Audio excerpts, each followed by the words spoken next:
लग्न झालं, घर बदललं, नावही बदललं आणि ओळखही. पण एक गोष्ट कधीच बदलली नाही, ते म्हणजे पप्पांचं प्रेम.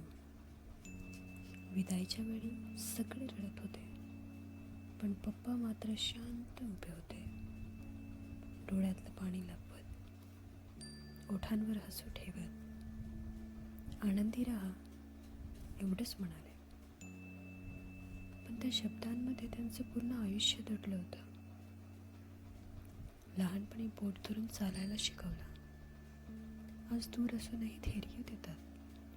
मी पडू नये म्हणून आयुष्यभर भिंत बनून उभे राहिले आणि माझ्या स्वप्नांसाठी स्वतःची स्वप्न मात्र शांतपणे बाजूला ठेवली.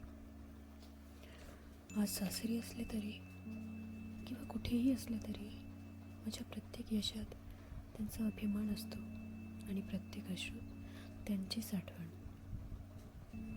पप्पा म्हणजे फक्त नातं नाही, ते आयुष्यभरांचे सावली आहेत.